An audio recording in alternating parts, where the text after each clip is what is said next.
Oh gosh, what is going on, guys? It's your boy JCutzDaGreat from AnimeEscape with the Episode 5 of Moonknight review. Really quick, let's recap. What was it? So, the Moonknight review came out, well, I think like last week or week before last week, whatever. So, within that time frame, a lot has happened. So, just bear with me. I'm trying to get stuff back in order. I've watched episode 5 and 6. Normally I would combine them so I can just push the video out, but I'm going to do a whole other episode and put it out. But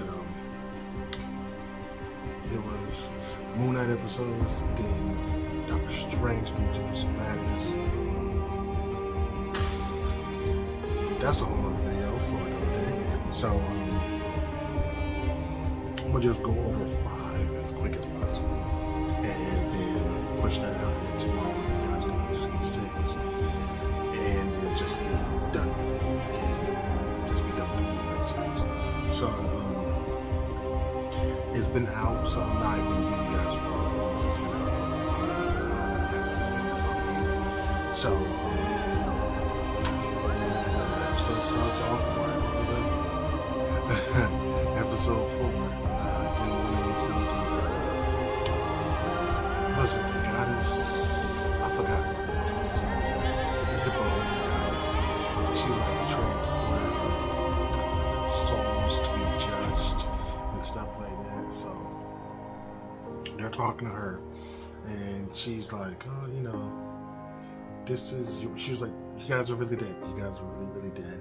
And normally, when you're dead, the place you go to reflects your mind, or pretty much your mind state. And for Mark and Steven, for some odd reason, it was a mental institution. Not really for some odd reason, but it's understandable. So she pretty much, they follow her. They didn't really follow her onto the road. Mark stumbles onto snatches some doors off, stumbles onto the boat. It's carried across the sea. It's sand over the dead and whatnot. And so she technically reaches into their chests, pulls out their hearts, and places them on a scale. For those who don't know that meaning, in ancient Egyptian times, there was a belief that your heart must be pure. That way, if it's pure, it'd be light as a feather. You would go on into the fields and you live a prosperous afterlife. But if your heart was like hard as rock stone, which is like pure evil, I wouldn't even say pure evil, but just evil in general, you would just go pretty much to hell, pretty much to hell. So when she went to put their hearts on the scale, because technically they are actually two beings in one body, the scale could not balance. It could not decide. So she told them what they need to do. She's like, you need to go through your feelings and stuff, your past, open up to each other, and reveal your secrets to each other. So they did that. They go back to this they come into a room, and it's like a bunch of dead people, like just all sitting at tables and stuff like that. Now, so Steven puts 2 and 2 together and was like, are these all the people you killed him with? And he's like, yeah. And like out the corner of Steven's eye, he sees a kid. He's like, why is there a kid? And Mark's like, oh god. And the kid runs off and Steven chases him. And it leads into like pretty much Steven chases the kid. The kid runs into a room and closes the door behind him. Steven tries to go into the room. Mark tries to stop him. If I remember correctly, Steven winds up like faking Mark out and going into the room. And coming to, it was a flashback, a memory of Mark, his little brother, his mom and dad.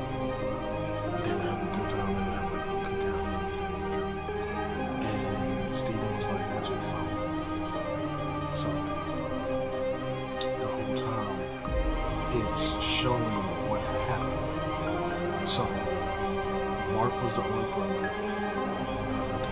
I can't remember. But they wound up going on like an adventure into like some cave or deep into a tree, and the little brother winds up drowning. Now, because of that, Mark's mom becomes alcoholic and abusive and blames Mark for the death of his little brother. And Steven is having like the hardest time accepting what's going on. He's like, oh, Mom's not like this, you know. Mom's never like this or anything like that. Mom has never been like this. And Mark is like, you don't understand. Mom has always been like this. And it was like showing flashbacks of his birthday, like Mark's birthday, and his mom would come celebrate birthday with him. And it was like, I think it was like his 10th birthday. And Mark, his mom finally came down and just talked. Oh my gosh, it was so horrible. He like runs off and runs up into the room. So Steven tries to get into the room, but Mark winds up, adult Mark winds up catching him and dragging him.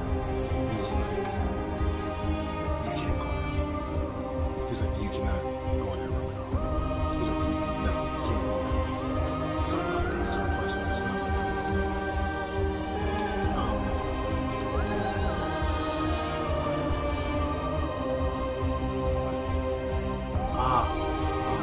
So they get into it, and they really start. I'm not gonna lie, like neglect and abuse and all that is no laughing matter or anything like that. So I'm pretty sure for a lot of people who have some knowledge or experience that this episode hit home. Because this episode was cool. I've never really experienced anything like that. So this episode hit me. So I know for a fact a lot of people this episode hit hard. So and it's going through like flashbacks, and it goes to one flashback where Mark and Steven come across the dig site and the night Mark becomes Moon. So Steven asks like, what's going on? This and this, and like Mark goes over and he's like, yeah, this is the night that, you know, we were all doing a dig, we were all had a dig and stuff like that, and my partner turned on us and killed everybody. And Steven was like, where are you? He's kind inside that building dying. So, and it shows that, you know, it goes through and it shows him like literally like dying at the foot of Conchu, at the foot of the statue of Conchu. And like as he's dying, like you hear Conchu talking to him. It's like, this is your waste. It's a waste to see you die. This, but you know, you can be my right hand. You know, punish those who dare to threaten the ones that are below, above me. This, and that's when he becomes Moonknight. So you know, it gets deep. Like finally, like I said, okay, this one like really short. So like finally at some point, Steven gets to see what happened to young Mark in that room. So they want to move, and this is the part that like messed up. So or dad in another room. So it goes in, and like Mark is like there rocking. He's like not so still down because he already feels bad that he didn't kill him. Took his brother because he, you know, they were playing. So he already feels bad, so he's like tearing up his room and stuff. And he ran and locked the door and everything like that. So he's there rocking back and forth. Like, you know how kids are when they're frustrated, they're rocking back and forth and things of that nature. So you hear his mom banging on the door, and next thing you know, he switches over to Steven, and Steven's like, okay, what a mess, I need to clean up. And come to find out, the mom gets in her room and beats her. But no, Steven doesn't remember, because come to find out, Steven was there since he was little, like since he was his brother, and Steven was his coping mechanism for the abuse that his mom gave him. So that was just bonkers in itself. So, you know, Steven gets mad because Mark did tell him at the beginning of the show that, you know, once he was done with Conchu, Steven had the body. Like Steven, you know, Steven was the actual person, and Mark was like the person that we're gonna find out. Mark is the actual person. Steven is the personality. So Steven gets mad because he finds out he's a personality, and you know, he's really upset because he's like, Mom never does that. You know, the mom's all this, and Mark is like, no, she's gone. And Steve's like, what? No, I just, you know, I talk to her every day. And then it goes into another flashback, and this was crazy. So it was a little ways after, you know, he came back as Moonknight. So you know, he's Moonknight, but he's not. So he apparently he hears another his past. So he's like, his dad is like, yeah.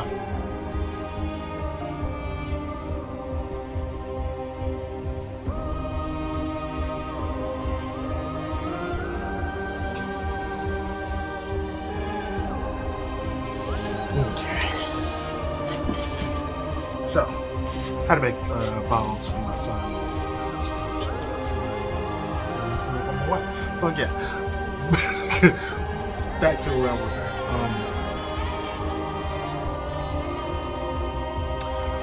So Mark found out his mom died. So he just kind of popped up, but he never went in the building. His dad was like going around talking to people, everything like that, and he sees Mark through the window in the street. So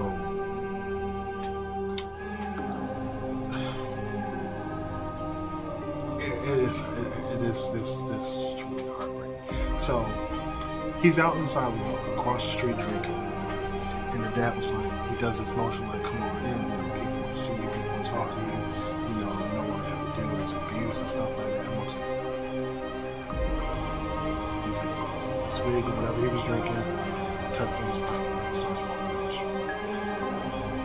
And as he's walking, he starts to like down in tears. And like he is just like an emotional wreck, bruh. Like it is, man, it is hard to watch. Cause I've been there. I've lost family members. I've lost a parent. That emotional state is real. It is really real. So at some point he's like completely breaking down, and then Steven takes over. And Steven's like, oh gosh, where am I? He starts like drying up and wipe his face off and taking his hat, like, what is that? I think it's like a little Jewish cap, I can't remember what it's called. They take it off, he tucks it, he's like, oh, I don't know where I am. And then like he pulls out a phone and he's like, Mom, hey, I think I got lost again. And like he's like calling nobody but talking to his mom on the line. So their spirit forms see that, and Steven is like, he doesn't know how to like, Steven understands pretty much now. But Mark is like still blaming himself for his brother's death, you know, the abuse, everything. And Steven has to come to Mark's aid. he's like, that's not your fault, man. Like, he's like, you didn't deserve that. You didn't deserve that. All that and stuff like that. So it gets back, and they get back to the hippo guy. This is what's going on. And like, their hearts are finally starting to become balanced. So it's still so it's coming closer to balance, but it's still starting off. So like she's taking them, was it to Anubis, to see if they can get back to the real world. They're still trying to start, trying to stop Arthur. So while on the ship, like all of a sudden, a bunch of like the demons or lost souls of the sands or whatever you call it, excuse me, started jumping on the boat, attacking Mark and attacking Steve. So they actually get they actually get an upper hand on Mark, which is kind of shocking because he's the actual fighter, like training. So Steven's like they're like needing to work together. They start working together, and like Steven's like, Mark needs help, but he's the fighter. But if he's the fighter, I'm the fighter. So he starts going off. I'm like, he starts beating 2x4s and stuff. I'm like, oh, look at Steven, look at him go. So it gets to a point where Mark is almost pulled over on the boat. And once you're pulled over the boat and land in the sands, you're gone. You're lost to the sands, supposedly. So he almost gets pulled over. Steven saves him. And I forgot what happened, but somehow Steven winds up being yanked over the boat. And it is the most heart-crushing thing I've seen in this show so far.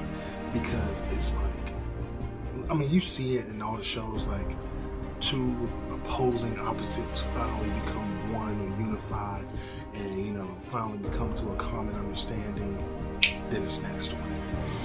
So that's pretty much what happened. Steven is knocked off the boat. Mark is actually like heartbroken now because Steven was actually a part of him and like helped him a whole lot through his life. So Mark is heartbroken. And he's like, stop the boat, I need to get Steven. Steven's like, he starts to run to the boat, but the sands are consuming him, so he winds up stuck in line as a stand statue reaching for the boat. As that happens, Steven's heart, I think their heart matches in one, it's completely balanced. Steve Mark is transported to the, what's the name of this fields? Pretty much just like a field of pure bliss and stuff like that. And that's how the episode is. So the name of the episode is Asylum. But